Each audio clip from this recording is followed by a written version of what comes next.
बिस्मिल्लाहिर्रहमानिर्रहीम अस्सलाम वालेकुम। दोस्तों, आज एक बहुत ही मज़ेदार एक्टिविटी की है तो सोचे आप लोगों के साथ भी शेयर करते हैं। किस तरह आप लोग जो बज़ाहिर एक चीज़ बिल्कुल नकारा नज़र आ रही होती है उनको आप लोग गार्डनिंग के लिए इस्तेमाल कर सकते हैं और बहुत ही अच्छा इस्तेमाल कर सकते हैं और उनका काफ़ी अच्छा रिज़ल्ट है। तो सबसे पहले मैं ये आपको पाइप दिखा सकता हूँ। ये टूटा हुआ पाइप है, तो इसको किस तरह मैंने गार्डनिंग के लिए यूज़ किया और उसमें किस तरह ये मुख्तलिफ़ किस्म के पौधे लगाए हैं।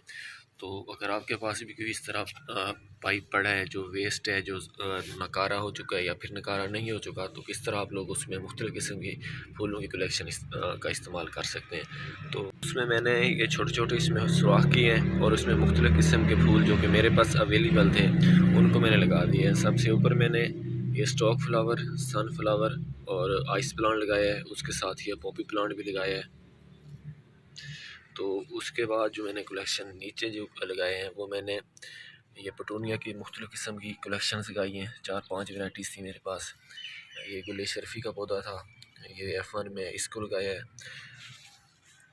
एक ये मेरे पास पौधा था और नीचे फिर मैंने सनफ्लावर को लगाया है। तो इस तरह आप लोग भी एक बहुत ही एक अच्छा आइडिया, आप लोग भी अपने गार्डन में मुख्तलिफ़ किस्म की बोतल्स या फिर ऐसे पाइप जो नकारा हो चुके हैं उनको ज़मीन में नीचे दबा कर लगा कर इसमें मिट्टी भर कर इस तरह आप लोग फूल लगा सकते हैं। तो इससे फ़ायदा ये होगा कि एक तो आपकी जो जगह होगी वो कवर हो जाएगी, बहुत थोड़ी जगह इस्तेमाल होगी और उसमें ज़्यादा से ज़्यादा आप लोग फूल लगा सकते हैं।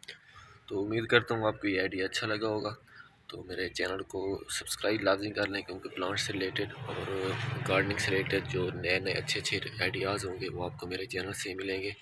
आप लोग अपने गार्डन को किस तरह खूबसूरत बनाते हैं और उसके लिए क्या क्या काम करते हैं कमेंट सेक्शन में ज़रूर बताइएगा। इंशाल्लाह मिलते हैं एक नई वीडियो के साथ। इजाज़त दीजिए। अल्लाह हाफ़िज़।